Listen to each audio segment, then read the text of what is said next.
I'm an addict. I'm really, really nervous. Right, I'm quite frightened.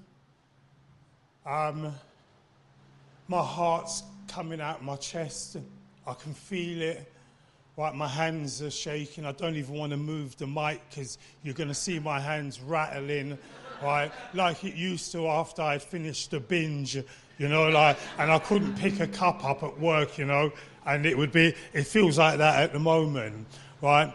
But the truth of the matter is, right, I have all of these feelings because this is such an important errand. That's why I've got here, is that I know that this is a calling, right? I'm not here for a joke, I'm not here for a laugh, we're not a glum lot, but we heard very early on in tonight's conversation from our chair about the people we've lost, right? I remember when I first fell into CA, right, and I would hear people talking about the severity of the problem, right? Some people would get irritated because they would say they're being over the top. And sometimes I'd think, you're being a bit gloomy. You know, what's the matter with you? I mean, I've had heart attacks smoking crack cocaine, got back up and put half on again and went again. You know, so, you know, I've survived all kind of deaths calling. What do you mean about this death? But the reality is as time has gone on, I've come to see people that I knew, people that I cared about, right, lose their life as a result of this absolutely deadly condition. I'm so pleased that I did what I like to call my apprenticeship, right, in the introduction to this program by those people who were absolutely called big book thumpers. They were called back then in Bournemouth. You know, it was straight out of the big book. There was absolutely no messing about. You know, and I'm so glad that I was schooled by those people. They did not say, there, it'll be all right. They didn't say, oh, don't worry about it, you know, just keep coming back. They said, Peter, this is deadly fucking serious. I'm glad we're not in the church because you may hear me swear, especially when I'm talking about the illness. I'll talk in a lot more of a loving way when you hear me talking about the solution, because I'm absolutely in love. I'm totally in love with the solution that you guys so freely gave me, right? I believe it's my job. It's my absolute job. For my recovery, I have to come and be of service. Right? It is a small price to pay for what was given to me so freely by you guys. I could not believe when I first landed here and I sort of fell into the doors of a modern day asylum, right, which was a treatment centre. Everybody was fucking mad. Clients were mad, staff were even more mad. They were all mad, right? But paradoxically, I knew the minute I walked in there that I was amongst a group of people who was going to understand the inner workings of my mind. You see, because I knew when I used to go to drug dependency clinics and they would say to me, how much have you used? I knew I was going to lie to them. I thought, if this is the best, if this is as difficult as it gets, I'm going to run rings around these fucking people because I'm a born liar.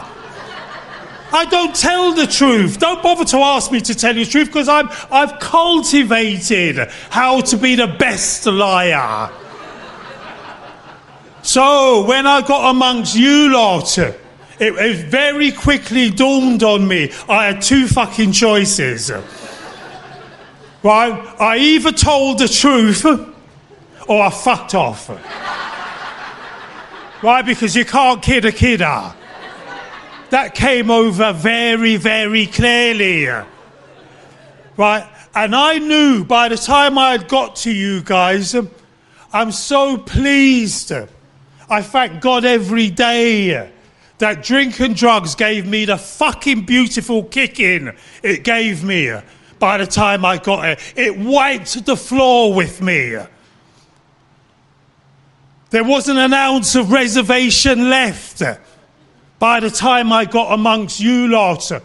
I'd learnt, and you told me, stop saying yeah but. No more yeah I know. Pack it in, Peter. Right, you've made a fucking pig's ear of this. You don't end up here if you know fuck all. You didn't wake up and say, you know what, I think it's a good idea that by the time I get to 44, I end up in a nut house. So we suggest you calm down. We suggest you calm down and you allow us to show you how you can recover from a hopeless state of mind and body. Right? And I'm so pleased that there was no more fight left in me. You're not going to hear much of a story about me going in and out and in and out and in and out. You know why? Because I picked up my first crack pipe in 1981. You heard me, 81. I was freebasing. That's what I thought. That's what I thought. Little did I fucking know what I was dealing with. Little did I know that one day it was going to come back to cut me to ribbons. You see, I vaguely knew the day that I sucked on the devil's dick. I vaguely knew that this was somewhat not too smart. There was a sense somewhere in my psyche that most people do not end up sucking this stuff, right? And then immediately stop laughing. Most people don't do this. So somewhere inside me, at the young old tender age of about 21, I knew that I was launching into an area that potentially was going to come back to bite me. And it fucking well did. It did. I'm going to talk to you a little bit, right, about my whole problem. See, my problem started before I took that crack pipe. I was a child who had real issues with perception. Real problems. I had a misunderstanding about how life goes. That was always my problem. I was slightly off key. You know, I can remember being about 7 years of age and being in a primary school. And I come from a place in Hackney, and there was an area, right, called Kingsmead, an estate.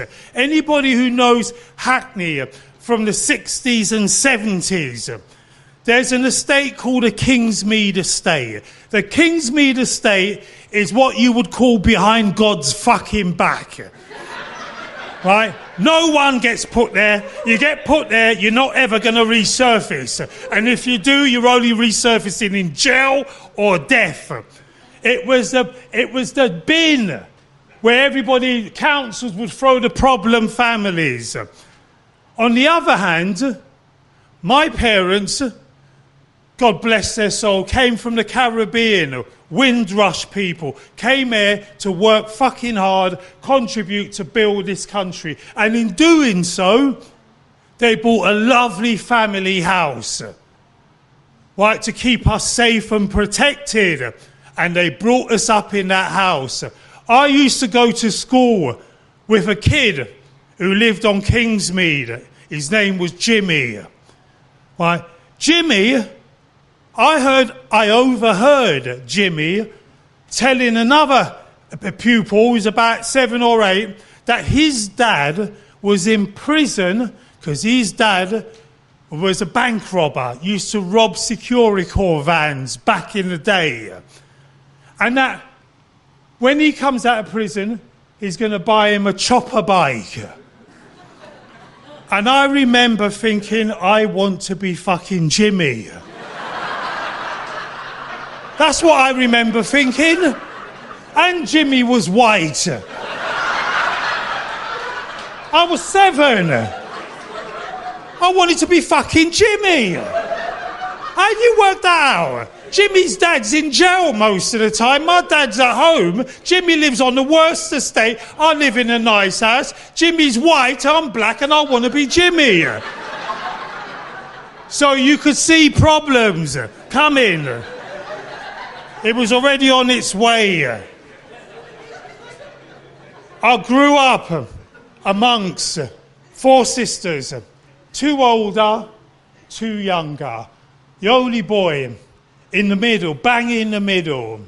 And I remember being pretty fucking resentful at my dad for not giving me a brother. I thought, this is wrong.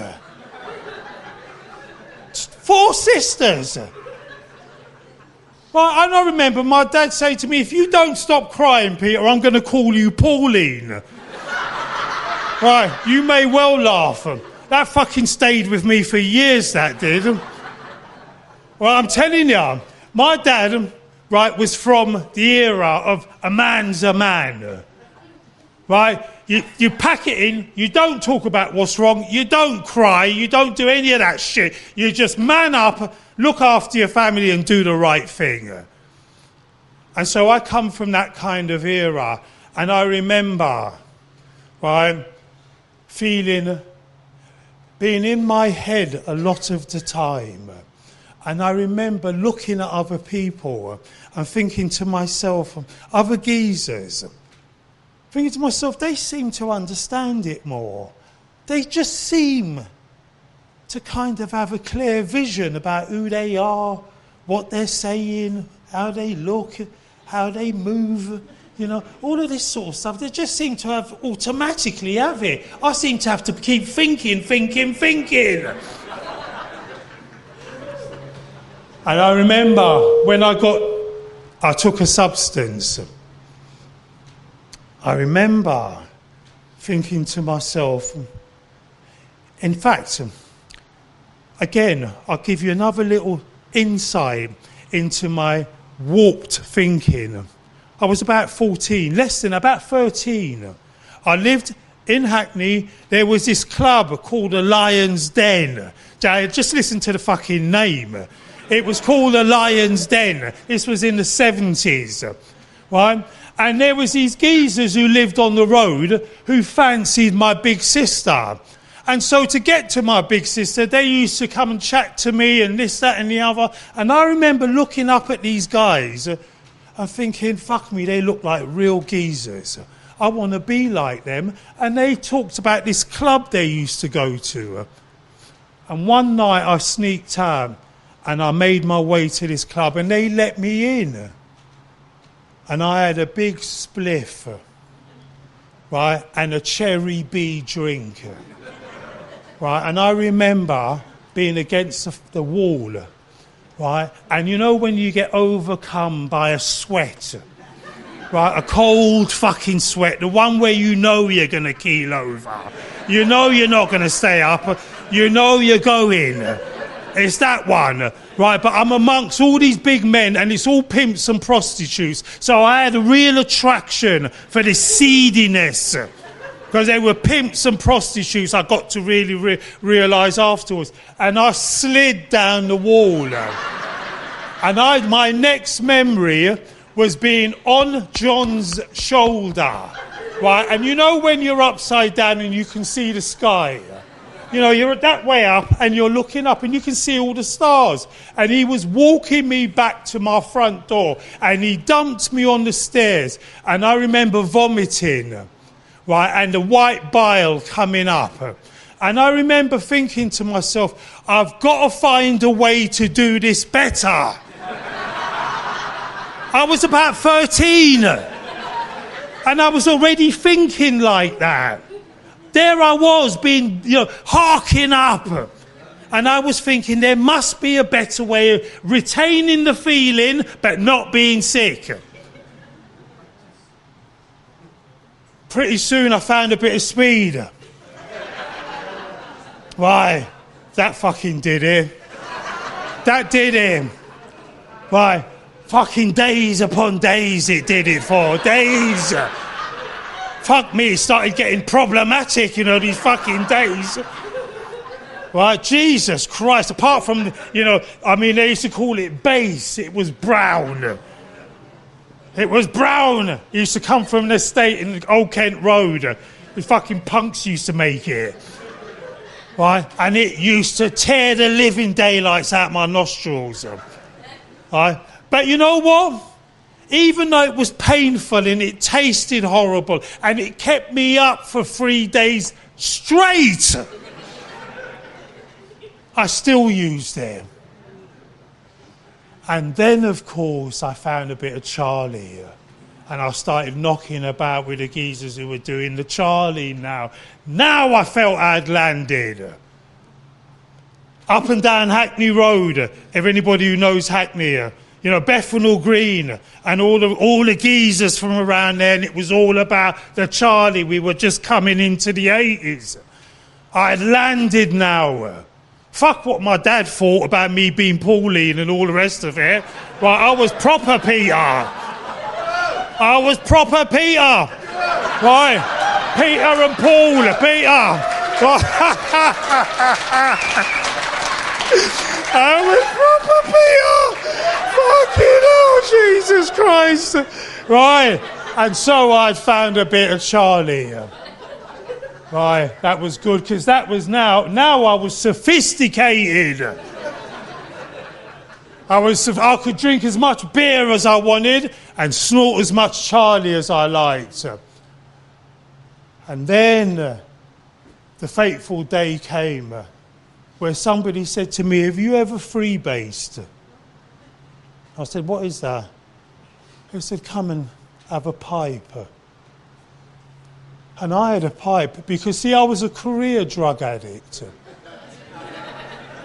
I don't know about you, a career one. The one where you want to climb the ladder. That's what it's all about. How much can you get out your fucking head? It's not about enjoyment. It's not about socialising. It's not about any of that. It's about get out your fucking head. That was the ultimate goal. When you saw each other the next day, or what if you said, fuck me last night, was I out of my head or what? That's how you spoke. That's what suggested whether you had a good night or not. Not we had a good conversation last night, wasn't it? Do you remember what we said and we did? It wasn't about that. It was who punched whose lights out. That was what it was about. And I had that pipe. And I remember something happened to me. Something happened to me fundamentally. Because I chased that pipe from 1981. By 1984, I was on the drug dependency clinic door, knocking on the door. And this is where it gets serious and it gets really painful. Because I had a good career, I had a good job, I had good parents, I had good morals. I grew up properly. And by 1984, I was knocking on the door of the drug clinic and saying, I am using this stuff, I'm freebasing, and I can't stop.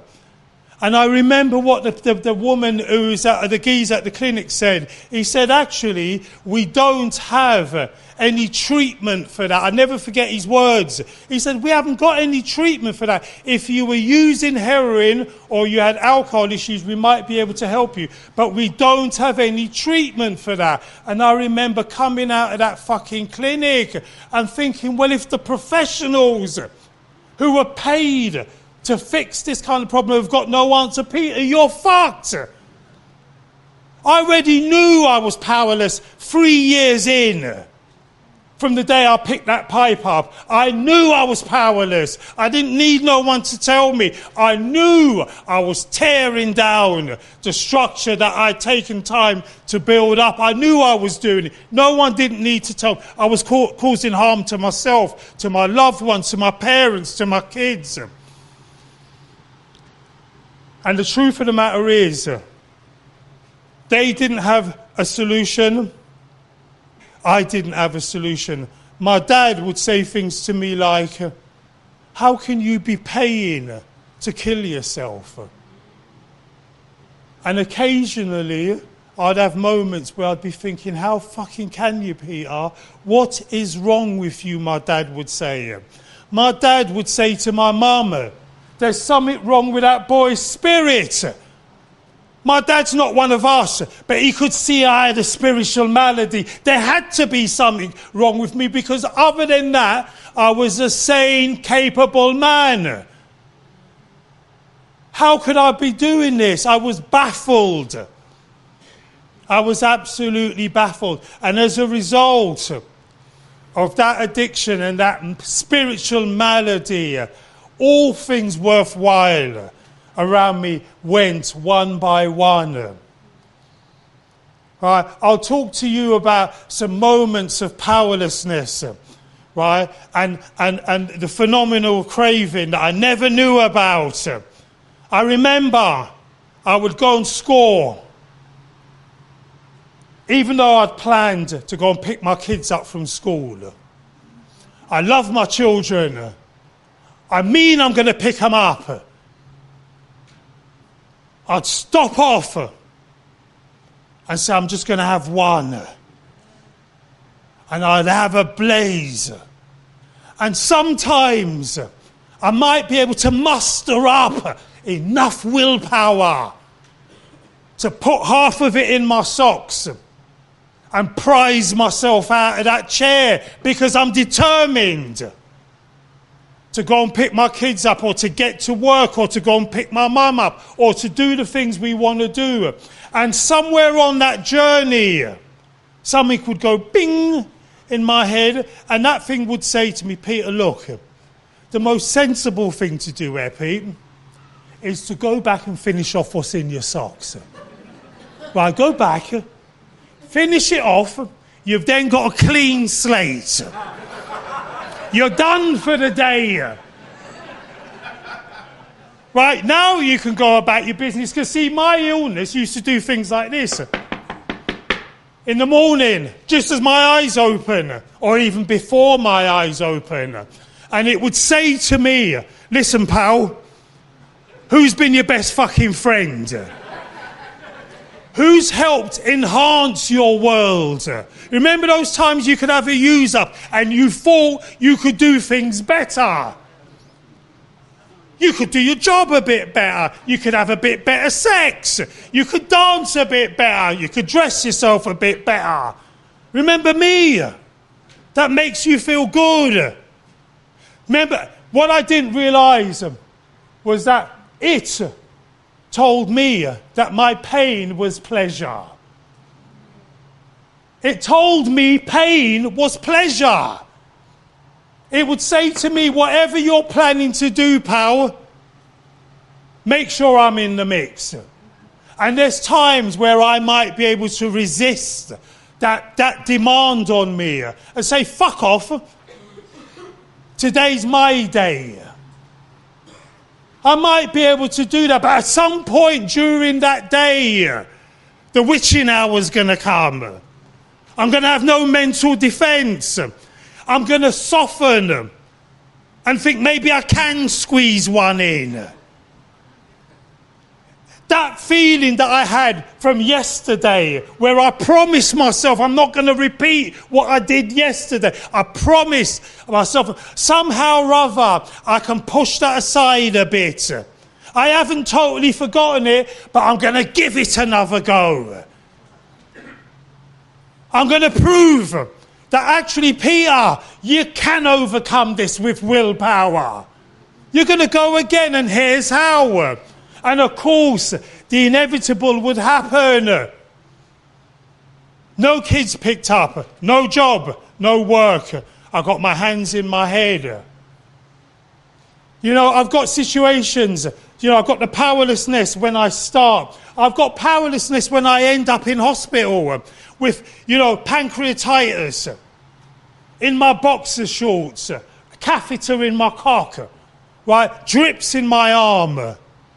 Doctors saying to me, if you don't pack this heroin, crack cocaine and alcohol behaviour, you will be on a dialysis machine. Soon as the doctors have gone, I've phoned my family up and threatened them. Get up here, bring something up, otherwise I'm leaving. They get here, they say, Dad, what's the matter with you? You're in hospital, can't you just stop? Soon as they've gone, I unplug myself and get myself in that toilet, and I have another blaze. I get myself back in the bed, I'm out of my head, I can't remember what goes where, what needles go where. You know, the nurses come back round and say, have you left this bed, sir? I say, no, not at all. Absolutely not. They look at me with very, very sad eyes, because they can see, right, that I'm clearly unwell.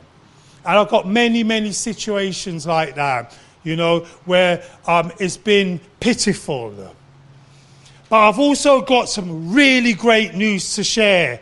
For those who can identify a little bit with what I've shared, there's one more situation which I'll never forget and told me what a self-harmer I am. I smoke a crack pipe, stand up and keel over, have a heart attack. Outright heart attack, nothing short of it. The blaze is so big that I've nearly killed myself. And I wait till I come to. I can hear people around me saying, is he dead? Is he dead? I can't speak because I've had an out-of-body experience. I'm looking back at myself. I've left my brain and my heart is so under pressure. I've left myself, looked back, and then I've come to, and I've started to get some movement in my body again, and I prise myself back up onto that sofa, and I take another hit immediately again afterwards. I just had a heart attack.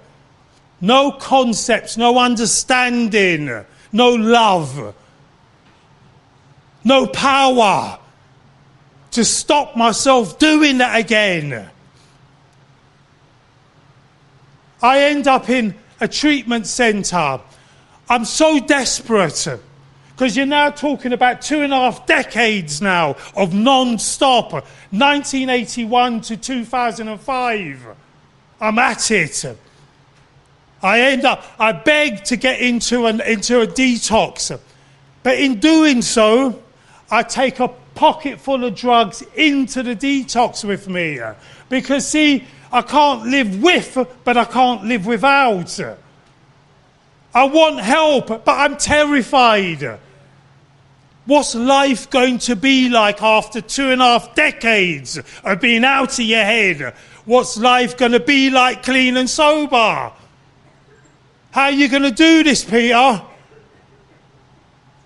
So what do is I take it in. So I'm asking for help on the one hand, but I'm making sure I come out of there with the same fucking habit I went in with. How mad is that? You see the insanity running through my thinking. But the great news is, the light was coming, right? It was coming, right? I'll never forget a particular night. We're all like skip rats, right? In a fucking hovel of a crack house. 5 of us, all sucking on the devil's dick, one after the other. And you know that last fiver you got in your pocket that you don't want to declare? Right, you don't really want to, because you know you've got to kick off your day tomorrow, and that's just going to be enough to get a beer or two and get you going. But you know the obsession for more means that the guy amongst us says, who's got any money? Because I'm going to come back with some more gear. Just the sheer thought of more gear coming meant that fiver came out. And I said, I haven't guessed what, I've only just found a fiver. Fuck it, you're not going to believe it. I gave him the fiver, the fucker never came back. Right? But he didn't come back. He came back 18 months later. At which point he had found the programme. And he came back to carry the message. He came back to carry the message. He came back to carry the fucking message. And he came there, and I thought, right, that fiver's got to be worth a score now. It has to be. It's nearly fucking 2 years later. He came in, I said, by the way, I said, you remember that score I gave you? He said, I said, any chance you got it? He said, Pete, I haven't got any money. He says, but you look like you're near the end.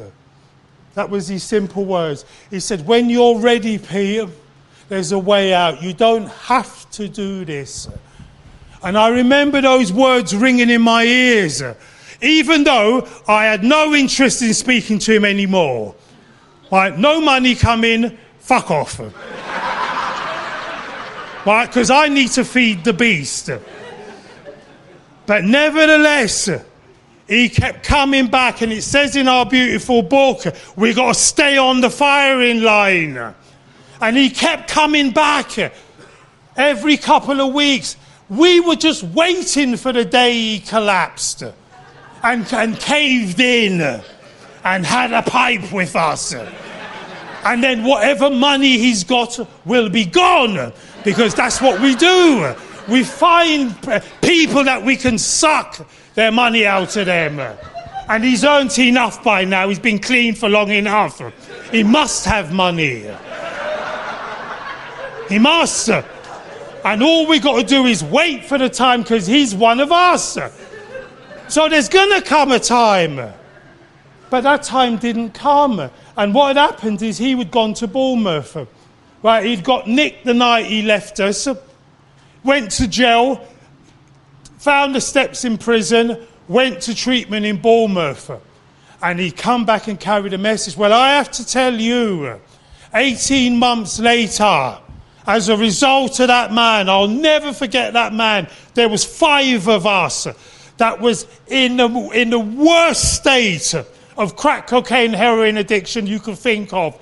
All 5 of us are clean and sober now. And all of us are clean and sober. All of us, there's people there. We're all clean and sober. Right, trust me, that man is like a fucking saint. He's like a saint. He come and carried the message to us. And one by one, we came in from the cold. I got on the train, I'll never forget it, at Waterloo, with 2 black bags to my name, holes in the bottom of my shoes. I looked like a black version of Wurzel Gummidge. For those old enough to remember him, he was a fucking scarecrow. That was me. I was about 7 stone. My spine was coming out my back. Well, I had hair that was about that long. Right, I had cheeks that touched each other inside. I sat on the train. I knew I was about to embark on something fucking revolutionary. I finally conceded and was going to do as I was told. And I got on the train, I'll never forget it. I watched all the London stations leaving me. Brixton, so on and so forth. And I thought, Peter, what the fuck's going to happen here, boy? What is going to happen? Part of me thought, half my head said, get off this train. Go back home, tell them the place you were going to, they were all bastards, right? They wouldn't let you in, they were racist, they were everything. Go and tell your family that. They'll take you back in, Peter. And the other half of my head said, Peter, you've had 27 years trying to run your affairs, boy. It's time to fucking pack it in. Let go. Let go. You're 44 years of age now, mate. You've made a pig's ear of it. And I got to Bournemouth and there was my friend waiting for me. He said, come on, Peter. And he took me to the treatment centre. I walked in and I met you guys. I walked into the first CA meeting. Right? And I saw you guys. I thought, fuck me, man. These people, I believe them. First things first, I fucking believed them. See, I wasn't one that came in with any suspicion about I didn't believe you. I fucking believed you. Because you know why? You spoke my story. You spoke my story. You see, I heard men talking about crying. I heard big men talking, hugging each other. I heard big men talking about getting their kids back. I heard big men talking about not abusing their wives, their sisters, their mums, their loved ones. I heard them saying it. They looked well. There was a glint in their eyes. They said, Peter, stay, don't keep coming back, just stay with us. You know what I call you guys? You guys, I sat there just now and I looked at these and you reminded me of the scaffolding you guys erected around me to help me stand up when I was wobbly. He said, Peter, I looked at the steps on the wall and I have to tell you, at 44 years of age, having been at it, right, from 20 or whatever it was, there wasn't a step that did not make fucking sense in light of my own experiences of running my own affairs. I had to concede that I'd made a fucking pig's ear of it all. I had to.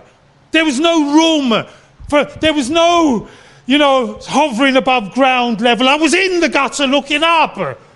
There was only one way to go. I'm so glad. I'm so glad there was no reservations left. I thought I want part of this fucking club, because that's what I thought it was. I want part of this special club. I was told, Peter, you've run your affairs on your own, pal. You've seen where it's got you. Are you happy to accept that fact? First and foremost, can you accept of yourself, by yourself, this is where you've ended up? The answer was yes. They said, Peter, are you willing to do something different? I said, absolutely yes. They said, are you willing to go to any lengths, Peter? I said, yes. I don't know how much I meant it, but I said it. It came out of my mouth. Remember, I went into this nut house full of heroin that morning. No detox. I was alcoholic to the maximum. I'd smoked crack that morning. And I got into that nut house, and doesn't matter how much I was withdrawing, I would not leave. Because I knew what I had to face. I saw what you guys had to offer, and I just had to be willing. And I tell you what, they said, get a sponsor, get a man who's armed with the facts about his own journey, but also who will take you through that beautiful book, so that you too, when completed, Peter, can take others through it. And I went through this program and I woke up. I absolutely woke up from a deep sleep. I woke up from a deep fucking sleep. I had a sense come through me that my alcoholism, my drug addiction had been taken away. I knew it. I had had a spiritual experience. I've got some beautiful, nothing short of beautiful experiences of why this is so God-given. I was in a meeting. I was still defrosting. Thanks. I was still defrosting. And somebody said something, tea. And somebody put my arm up. The guy sitting next to me from the treatment centre put my arm up. I heard the word commitment. I thought, what the fuck's that? That sounds like something you have to do. What the fuck's he doing? So after the meeting, I said, what did you just do? He said, don't worry, Pete, calm down. He said, what you're going to do is next week, you're going to go over to Asda's, you're going to buy some biscuits, you're going to come back, and you see that metal thing over there, it's called an urn. You fill it up, because you're going to make tea, Peter. I thought, you fucking cheek. You think I've come all the way from London with holes in my shoes, no money, no nothing, to make fucking tea. But hey, guys, guess what? I fucking did it. I did it! Right, and I'll tell you what, I had a spiritual experience. I knew that the actual job was for me to be of service. That's the way it is. It's service, boy. It's not for you to take, it's for you to give. Trust me. I'll never forget I made the tea and coffee. You never met something so fucking military precision. All the cups, everything in rows. The biscuits, jammy dodgers, custard creams, bourbons. These were my childhood biscuits. I went back to my childhood. I made them, I set them out. Don't you dare fucking touch them. Right, I'll give it to you. Don't touch the cups. I remember my sponsor said to me, Peter, calm down. Calm down, boy. Calm down. Right. It then dawned on me that, Peter, you're here to serve, son. You're here to serve. And then I fell in love. Yes. I fell in love. I realised I'd found my people. The more fucked you were, the better. The absolute better. The more you irritated me, the more I was going to grow. Absolutely. The more you fucking irritated me, the more I saw myself. I thought, there's your mirror for you, Peter. Right, I did the steps. I've carried on doing the steps. Right, I've carried on doing it. I was told, if you're able to cultivate an attitude, Peter, of gratitude, you're highly unlikely to use again. I'll never forget when I heard that word. I thought, cultivate, what does it remind me of? It reminds me of farming. That's exactly what it's supposed to do. Because as we know, any farmer who wants a good yield needs to tend to their crop. I need to use and apply the 12-step principles to myself. That's how a farmer gets the best yield. If I don't do that, I don't get a yield, anything. The farmer gets fuck all. You see, so when I'm looking at gratitude is an action. It's not a thought. I have to remember and bring into my consciousness what my life was like before.